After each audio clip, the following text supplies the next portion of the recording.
Ask Mufti Tariq Masood. اگر شوہر بیوی کو طلاق دینا چاہے مگر والدین اجازت نہ دیں تو کیا کرے؟ بہتر ہے کہ والدین کی بات مانیں، کچھ کام ابا اماں کو خوش کرنے کے لیے بھی کر لینے چاہیے. اگر برداشت کر سکتا ہے کر لے، اللہ کی خاطر، اس پہ ثواب ملے گا. ہاں یہ ضرور ہے کہ اگر ناقابل برداشت ہو گیا معاملہ اور اللہ کی حدود پہ قائم نہیں رہ رہے، بعض دفعہ ایسے معاملات ہو جاتے ہیں کہ یہ خطرہ ہوتا ہے کہ مار نہ دیں ایک دوسرے کو، یہ اتنی سخت سنگین حالات ہو جاتے ہیں، تو پھر ایسی صورت میں طلاق دینا شرعاً واجب ہو جاتا ہے. تو پھر اور واجب چیزوں میں ماں باپ کی اطاعت جائز نہیں ہے.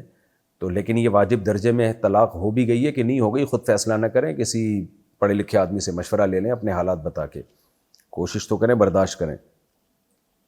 امام کی داڑھی چھوٹی ہو تو اچھا یہ بھی ہوتا ہے، بچے جب چھوٹے ہوتے ہیں نا میاں بیوی میں لڑائیاں بہت ہوتی ہیں، تھوڑا ٹھہر جائیں، انتظار کر لیں، بچے بڑے ہوتے ہیں تو وہ لڑائیاں کم ہو جاتی ہیں، ختم ہو جاتی ہیں، میاں بیوی دونوں بچوں میں مشغول ہو جاتے ہیں اور بچے ماں باپ دونوں کو سنبھال لیتے ہیں.